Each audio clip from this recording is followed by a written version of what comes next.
The reckless underling I punish most ruthlessly during the day is the same man who pins me down at night, driving me to the brink of collapse. But the child inside me depends on me, and so my poor lover will just have to endure a little longer. After the captains of my syndicate finished their reports, I sat in front of the floor-to-ceiling windows of my Manhattan penthouse, lit a cigarette, and asked casually, "Where is Marcus Vega?" At the mention of that name, the room fell into uneasy silence. The men exchanged wary glances until one of them, sharp enough to read my mood, spoke up nervously. "Boss, didn't you say last week that Vega should disappear and stay out of your sight?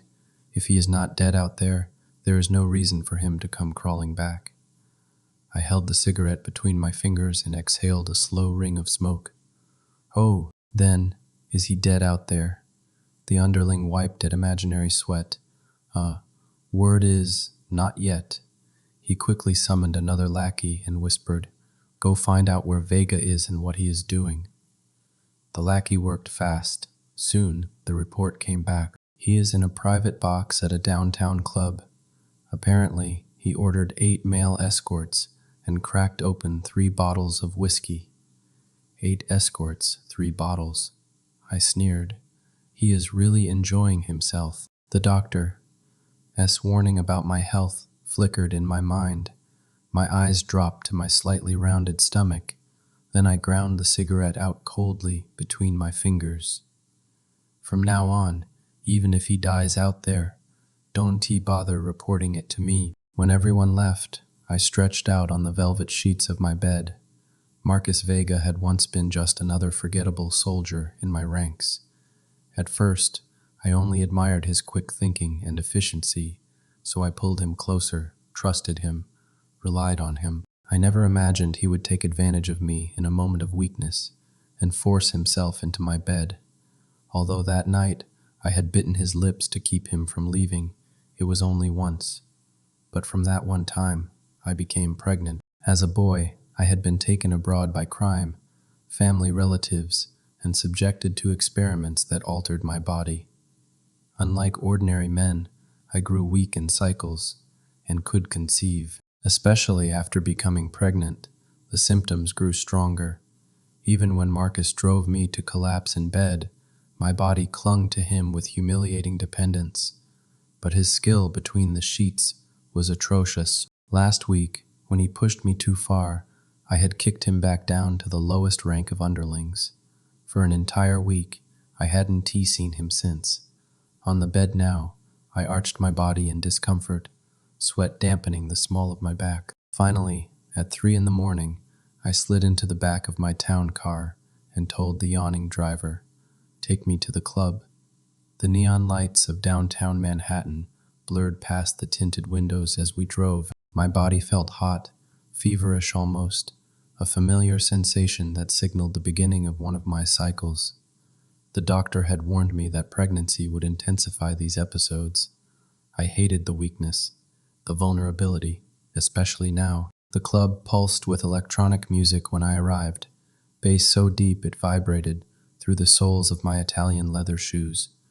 My security detail formed a path through the crowd, faces turning in recognition or fear as I passed. The owner rushed over, stammering about the honor of my presence, but I cut him short.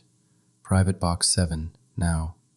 The sounds of raucous laughter grew louder as we approached. I gestured for my men to wait outside, then pushed open the door without knocking. The scene before me was exactly as reported. Marcus sprawled on a leather couch, surrounded by attractive young men, empty whiskey bottles scattered across the tables. His shirt was half unbuttoned, revealing the tattoo that crawled up his neck, a viper, its fangs bared. When he saw me, his laughter died instantly. "Everyone out," I commanded, voice barely above a whisper, yet cutting through the music. The escorts scrambled to leave, gathering cash and belongings in a panic. Within seconds, Marcus and I were alone. "Boss," he said, the familiar smirk returning to his face as he leaned back. "Missing me already?" I removed my coat, draping it over a nearby chair. "You reek of cheap cologne and cheaper whiskey." And you look pale, he countered, eyes narrowing with sudden concern. One of your episodes. Don't he pretend to care, I said coldly, but even as the words left my mouth, a wave of dizziness hit me. I gripped the back of a chair to steady myself. Marcus was on his feet instantly, moving toward me. Adrian, don't he? I held up a hand to stop him. I didn't come here for your concern. Then why did you come? His voice dropped lower, the streetwise accent he usually tried to hide slipping through. To see if the rumors were true, to check if I was really enjoying myself. I studied him carefully, despite the alcohol. His eyes were clear, alert. He hadn't been drinking nearly as much as it appeared. Why 8 escorts, Marcus? A bit excessive, even for you. He laughed, a harsh sound with no humor in it. Wanted to make sure word got back to you. Figured it was the only way I'd see you again. I felt another wave of heat rush through me, this one having nothing to do with my condition. You are using whores to manipulate me now. Working isn't it. He stepped closer, and this time I didn't back away. You kicked me out, Adrian. What was I supposed to do? Accept your punishment like any other soldier under my command. His hand reached out, hovering just above the slight curve of my stomach. But I am not just any other soldier, am I? I slapped his hand away. This means nothing. It means everything. His voice turned hard, serious in a way Marcus seldom was. That is my child, too. A child you forced on me, I hissed. His expression darkened. That is not how I remember that night. The memory flashed between us. My weakness during a particularly bad cycle. Marcus finding me collapsed in my office, carrying me to bed. What happened after was complicated. He hadn't forced me. Not really. But I hadn't been in full control, either. I am getting rid of it, I said suddenly, the lie slipping out before I could stop it. Marcus' reaction was instant and violent. He grabbed my shoulders, fingers digging in painfully. You wouldn't dare. It is a liability, I continued, voice steady despite the racing of my heart. A weakness I can afford. It is a miracle, he countered, voice dropping to a whisper as his forehead nearly touched mine. Our miracle. I pushed him away, disgusted by the sentiment. There is no our anything, Vega. You are nothing but a street thug. I pulled out of the gutter. The hurt that flashed across his face was quickly replaced by anger. Then why are you here, boss? Why track me down at 3 a.m. if I am nothing? Another wave of dizziness hit me, stronger this time. I swayed, and Marcus caught me before I could fall, his arms strong and sure around my waist. Let me go, I ordered, but my voice lacked conviction. No, he said simply. Not this time. His lips found mine, tasting of whiskey and defiance. I should have pushed him away, should have called my men to teach him a lesson about boundaries.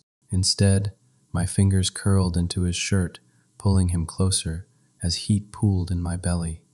When we broke apart, both breathing heavily, Marcus whispered against my ear. Let me take you home. My home, I clarified, already leading him toward the door. And this changes nothing. His smile was knowing, infuriating. Whatever you say, boss. Morning light streamed through the penthouse windows, highlighting the bruises on Marcus's shoulders, marks left by my fingers during the night. He slept soundly beside me, one arm flung possessively across my waist. I slipped from under his grasp and padded to the bathroom, studying my reflection in the mirror. The pallor from last night had faded, replaced by a hint of color in my cheeks. My hand drifted to my stomach, the slight swell barely noticeable beneath my silk robe. A child. My child. I never contemplated parenthood. It seemed incompatible with the life I built. The Moreau family business didn't exactly provide a nurturing environment for raising children. I learned that firsthand. The sound of my phone ringing interrupted my thoughts. I answered, without checking the caller ID. We've got a problem, boss. came the voice of my consigliere, Giovanni. Salvatore's men were spotted at the docks last night. Our shipment's been compromised. I cursed under my breath. Salvatore Rossi had been a thorn in my side for years, his family constantly encroaching on Moreau territory. How many casualties? 3 of our men, and they took the entire shipment. I want everyone in the conference room in an hour, I ordered, already mentally cataloging potential responses. This would require a measured retaliation, enough to send a message without starting a full-scale war. As I ended the call, I became aware of Marcus watching me from the doorway, his expression unreadable. "Trouble?" he asked. "Nothing I can handle." I moved past him, but he caught my arm. "Let me help. That is my job." I raised an eyebrow. "Is it? I thought your job was fucking your boss into unconsciousness." He didn't rise to the bait.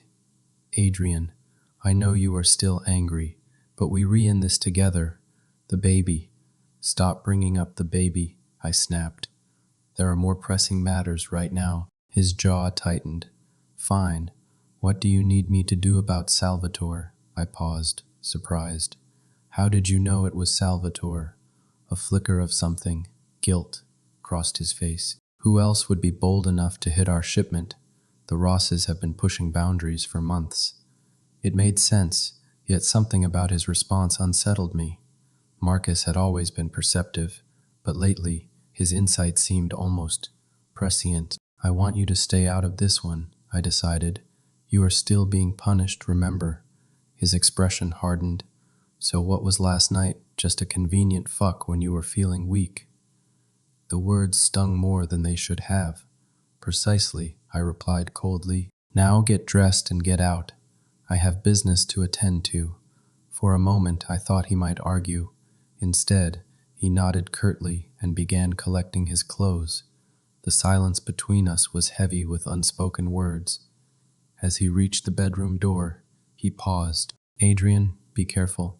Salvatore is more dangerous than you think." Before I could question what he meant, he was gone. The meeting with my captains was tense.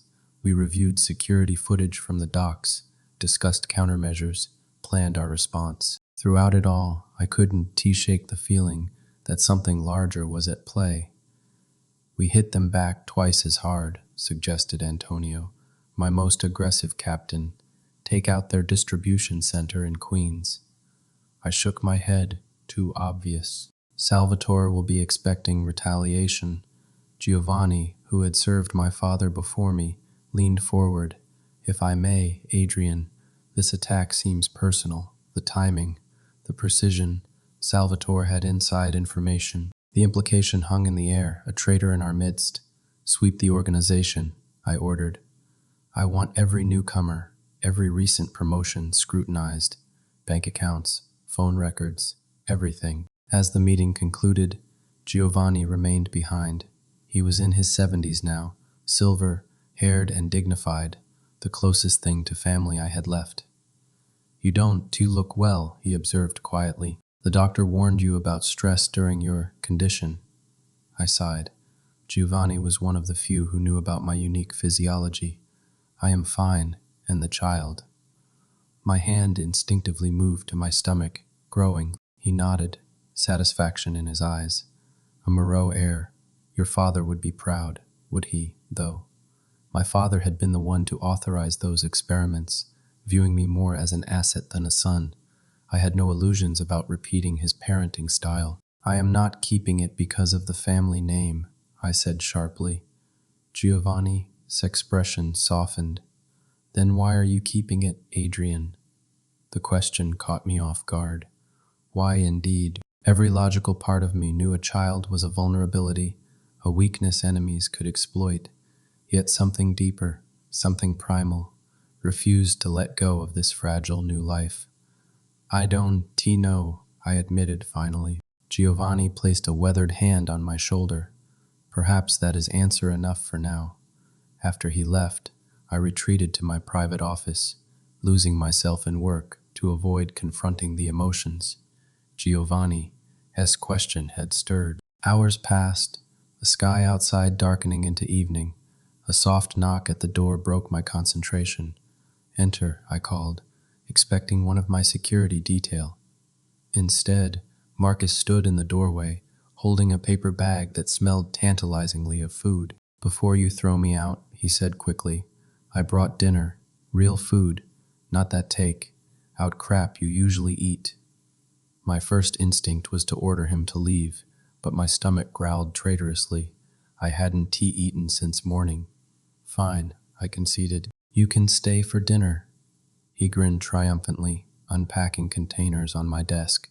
Homemade pasta, garlic bread, a salad with actual vegetables. "You cooked this?" I asked skeptically. "My abuela taught me," he shrugged. "Said no man should rely on women to feed him." The food was surprisingly good. We ate in silence for a while, the tension from the morning gradually easing. "Have you been to a doctor?" Marcus asked suddenly. "For the baby, I mean." I tensed. "I have a discreet physician who understands my unique situation." And what?" He set down his fork. "Is everything okay? With the baby, with you?" The genuine concern in his voice was disarming. "There are risks," I admitted. "My body wasn't designed for this, despite the modifications." Fear flashed across his face. "What kind of risks?" I looked away, uncomfortable with his intensity. "The usual pregnancy complications, amplified. The doctor recommends termination as the safest option." Marcus' cest came down hard on the desk. "Number." "It is not your decision," I reminded him coldly. "It is my child too," he insisted. "I have rights." I laughed bitterly. "Rights? You are a soldier in my organization, Vega. You have exactly the rights I choose to give you." He leaned across the desk, eyes dark with emotion. "Then give me the right to protect what is mine." "I am not yours," I hissed. "Maybe not," he conceded, voice dropping lower. "But you need me, Adrian. More than you are willing to admit." Before I could respond, my phone rang. Giovanni's ringtone. I answered immediately. "We found something," he said without preamble. "A wire transfer to an offshore account. 3 days before the dock hit. $5 million. My blood ran cold. "Whose account?" "We're still tracing it, but the transfer originated from a Rossi shell company." "Keep digging," I ordered. "I want a name by morning." As I hung up, I noticed Marcus watching me intently. "Bad news?" he asked too casually. "Nothing that concerns you," I stood, suddenly needing him gone. "Thanks for dinner. You can leave now." He didn't move. "Adrian." "That is an order, Vega." Something flickered in his eyes. Hurt, anger, resignation. Before he nodded and left without another word. Once alone, I pulled up the security system on my computer, watching as Marcus exited the building.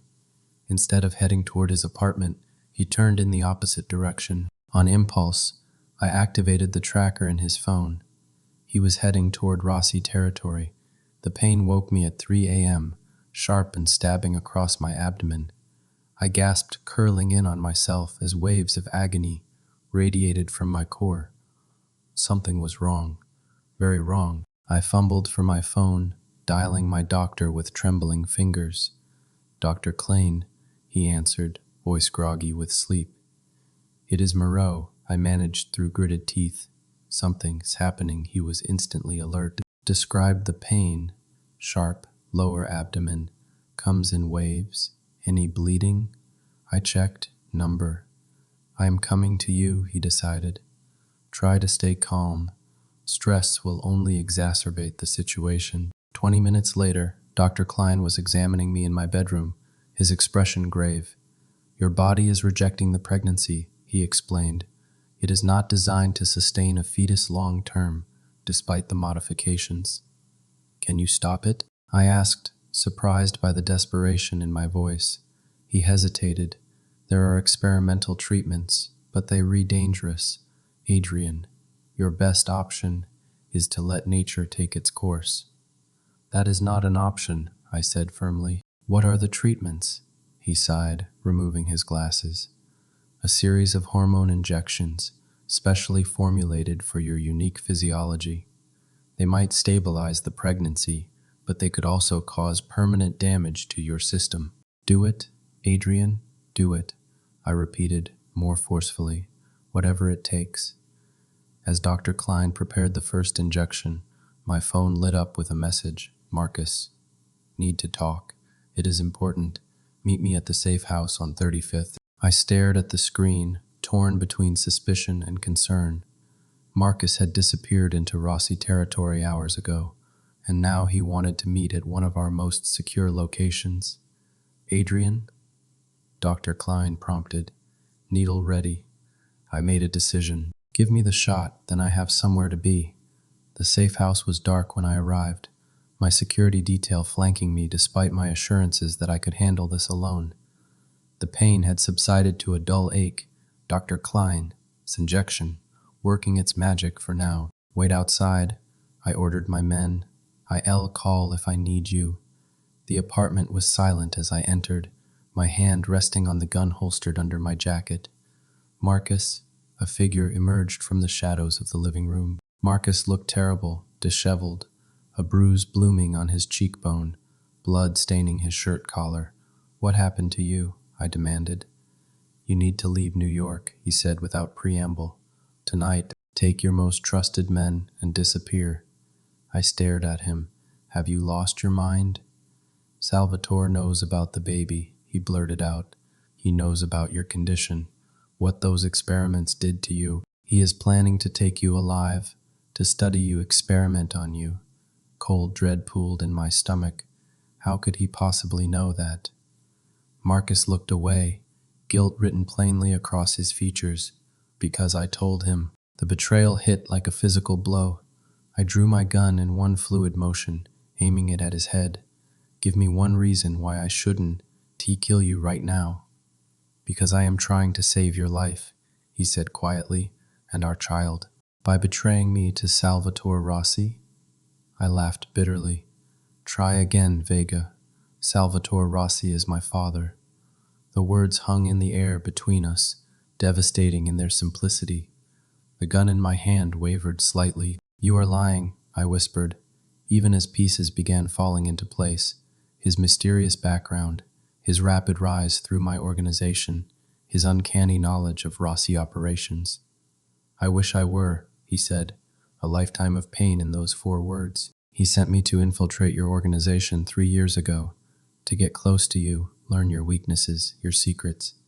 And you succeeded brilliantly, I said coldly. Was getting me pregnant part of the plan too, he flinched. Number that night. That was real, Adrian. Everything between us has been real. Nothing between us has been real, I spat. You are a Rossi spy who fucked his way into my bed and my business. I am a Rossi by blood only, he insisted, taking a step toward me despite the gun still aimed at his heart. I never cared about my father. Es vendetta. I was just a tool to him, a weapon he could point at his enemies. Like father, like son, I remarked bitterly. I am nothing like him, Marcus growled, and I am trying to prove that right now, by warning me after months, years of betrayal. He nodded. I made my choice the moment I knew you were pregnant. Our child changed everything. And I am supposed to believe that, after you just admitted to being a Rossi plant. Believe whatever you want about me, he said desperately, but Salvatore is coming for you tonight. A full assault on this building in. He checked his watch. Less than 30 minutes. I risked everything to warn you. I studied him, searching for the lie. Either Marcus was telling the truth, or this was the most elaborate trap imaginable. If Salvatore is your father, I asked slowly, why would he tell you about an imminent attack? Wouldn't he suspect your loyalty might be compromised? Marcus' laugh was hollow. He doesn't. He thinks I am still his perfect soldier. That is why I look like this. He gestured to his bruised face. I had to prove my loyalty after being seen leaving your penthouse. The realization of what that meant turned my stomach. You gave him information about me, about my operations. Enough to maintain his trust, Marcus admitted. nothing that would cause irreparable damage. I wanted to laugh at the absurdity. Nothing irreparable. He'd been feeding information to my greatest enemy for years. Adrian, he said softly, risking another step toward me. I know you have no reason to trust me, but I am begging you, if not for my sake, then for our child. Leave now, while you still can. My finger tightened on the trigger. One bullet, and this betrayal would be answered. One bullet, and the father of my child would be dead. The thought stopped me cold. The father of my child. When had I started thinking of this pregnancy as a child? When had I started seeing it as something to protect, rather than a liability to eliminate? If I believe you, I said carefully, if I accept that Salvatore is planning an attack tonight, what is stopping me from preparing a counterattack? I have men, weapons, resources. He has informants throughout your organization, Marcus countered. Anyone you alert could report back to him. The only safe option is to disappear with your most trusted guards, regroup somewhere secure. Run away, you mean? The very idea was anathema to everything I stood for. Moreau's didn't. Run, we fought. Live to fight another day, he corrected. For our child's sake. I lowered the gun slowly, decision made. I am not running, Marcus. His face fell. Adrian, please. I am not running, I repeated, because there won. Be an attack tonight. Confusion flashed across his features. What are you talking about? If what you are saying is true, if you really have betrayed your father to warn me, then Salvatore doesn't know that. As far as he is concerned, you are still his loyal spy. Understanding dawned in Marcus' eyes. You want me to feed him false information. Tell him I've moved locations, that I am meeting with the Colombians tonight at the warehouse on the East River. I'll send men there, Marcus said slowly, and I'll be waiting. With every soldier loyal to the Moreau family, I confirmed. An ambush, he won, coming. Marcus' expression was a complex mix of admiration and fear. It could work, but it is risky. If he suspects, then I'll deal with that too. I holstered my gun. The question is, Vega, or should I say, Rossi, can I trust you to deliver this message convincingly? He didn't hesitate. I told you, I've made my choice. I choose you. I choose our family. Family. The word echoed strangely in my mind. I had a family once, parents, relatives, all now dead or estranged. The Moreau family business was all that remained.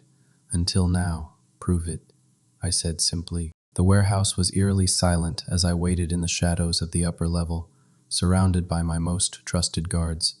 Below, crates of weapons had been strategically placed, ready for the battle to come. My phone vibrated silently, a message from Marcus. They took the bait, 10 minutes, coming in from north and east entrances.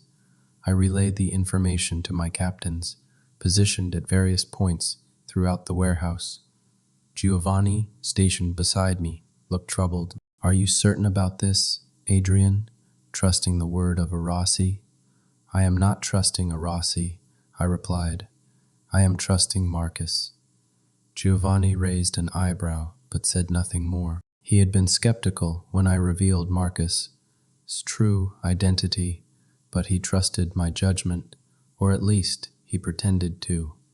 The minutes ticked by slowly. I found my hand drifting to my stomach again, a protective gesture that was becoming habitual. Dr. Klein's injection had stabilized the crisis for now, but the risk remained. If this night went poorly, my child might not survive the stress. Our child, Marcus, Seth's voice corrected in my mind. The sound of vehicles approaching broke the silence. Headlights swept across the warehouse windows, then went dark. I tensed, hand moving to my weapon. On my signal, I whispered into my comm unit. The north door creaked open first, then the east. Figures moved in the darkness below, shadows against shadows. I counted at least 20 men, a significant force, but not overwhelming. We had 30 of our own positioned throughout the building. I waited until they were fully committed, spread throughout the main floor, before pressing the button that locked all exits electronically. Then I gave the signal. Now, lights blazed on, temporarily blinding the intruders. My men opened fire from their concealed positions, the initial barrage taking down at least 5 of Salvatore soldiers. Chaos erupted. Gunfire echoed through the cavernous space, bullets ricocheting off metal and concrete. I fired methodically from my position, dropping 2 men who tried to reach the staircase to the upper level. Boss, southeast corner, came a warning through my earpiece. I turned in time to see a group of Rossi men deploying what looked like tear gas canisters. Within seconds, thick white smoke began filling the warehouse floor.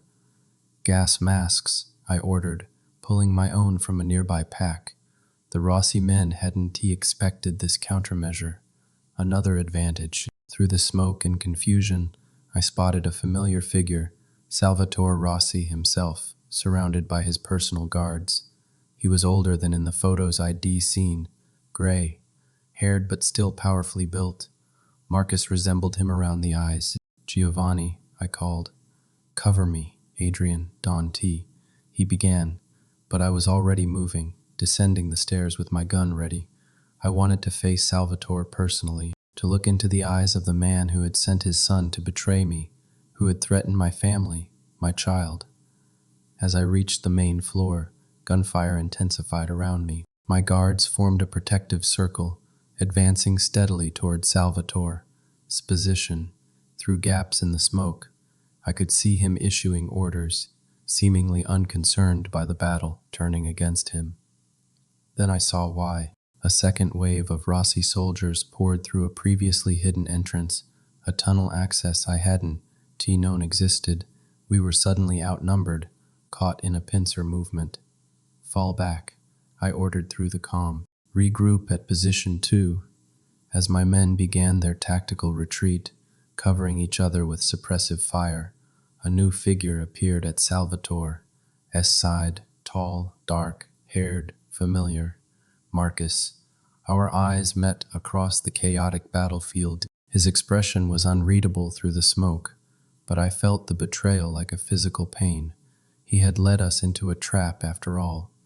Then, in a movement so swift, I almost missed it, Marcus drew his weapon and aimed it at Salvatore's head. The gunshot rang out, distinct even among the cacophony of battle. Salvatore collapsed, blood blooming across his expensive suit. For a moment everyone, Rossi and Moreau soldiers alike, froze in shock. Marcus' voice cut through the silence that followed. "Salvatore Rossi is dead. The feud ends now." Confusion rippled through the Rossi ranks. Some lowered their weapons, others aimed uncertainly at Marcus, their new presumptive leader. "Anyone who wants to continue this fight," Marcus continued, voice carrying authority I never heard from him before, "can join him, otherwise, stand down." One by one, the Rossi soldiers lowered their weapons. Marcus' eyes found mine again, a silent question in them. I gave a slight nod, and he approached, stepping over bodies and discarded weapons. "You killed your father," I said quietly when he reached me. "I made my choice," he replied, just as quietly. "I told you, I choose you, I choose our family." The word felt different now, weighted with new meaning. What happens now? Marcus looked back at the Rossi men, who watched him with a mixture of fear and expectation. "Now," he said, "we rebuild together." The winter sun streamed through the hospital window, casting a golden glow over the small bundle in my arms. After months of experimental treatments, dangerous complications, and a birth that had nearly killed us both, my son was finally here. He was tiny, fragile, with a shock of dark hair that could have come from either of us. But his eyes, when they opened, were unmistakably Marcus', dark and intense, already seeming to take in the world with curiosity. "He is perfect," Marcus whispered, perched on the edge of the hospital bed beside us. The past 5 months had aged him, worry lines etching themselves permanently around his eyes. He hadn't left my side since the warehouse showdown, not even when complications had sent me to the hospital 3 times during the pregnancy. He is strong, I corrected, adjusting the blanket around our son's face. He survived against all odds, a true Moreau. And a Vega, Marcus added with a hint of his old cockiness. Don't to forget that part. I smiled despite myself, as if you'd let me. The door opened quietly, and Giovanni entered, moving more slowly these days with the aid of a cane. The gunshot wound he sustained during the warehouse battle had healed, but his age made recovery difficult. Ah, he said, eyes softening at the sight of the baby. The heir has arrived. Would you like to hold your grandson? I asked. Giovanni's eyebrows shot up. Grandson? In every way that matters, I clarified. Giovanni had been more of a father to me than my biological one ever was. It seemed fitting that he should be a grandfather to my son. With trembling hands, Giovanni took the baby, cradling him with surprising expertise. What will you call him? Marcus and I exchanged a look. We discussed names endlessly during the pregnancy, arguing good-naturedly about family traditions and meanings. Gabriel, I decided. Gabriel Moreau, Vega. Marcus. Surprise was evident. Moreau, Vega. Not just Moreau. He is both of us, I said simply. He should carry both our names. The smile that spread across Marcus. His face was worth the concession. He leaned in, pressing his lips gently to my forehead. I love you, he murmured. Both of you. 5 months ago, I would have recoiled from such a declaration. Now, with our son and Giovanni's arms and the future stretching before us, a future we carved out through blood and sacrifice, the words didn't seem so frightening. I know, I replied, allowing myself a small smile. The unification of the Moreau and Rossi territories hadn't been smooth. There were still dissenters on both sides, still those who questioned Marcus's right to lead the Rossi family, still those who disapproved of our relationship, but we were stronger together than apart, a fact that became increasingly clear as rival organizations tested our resolve and found it unbreakable. As Giovanni returned Gabriel to my arms, I studied my son's face. He would grow up in a world of danger and privilege, of power and responsibility, but unlike my childhood, he would know he was wanted. He would know he was loved. What are you thinking? Marcus asked, watching me closely. That we created something precious, I admitted, something worth protecting. Always, Marcus promised, his hand finding mine beside our sleeping son, no matter what comes next. No matter what, indeed. The future was uncertain. It always was in our world. But for the first time in my life, I wasn't facing it alone. I was a mafia boss. I had been pregnant, and somehow, against all odds, I had found a family worth fighting for.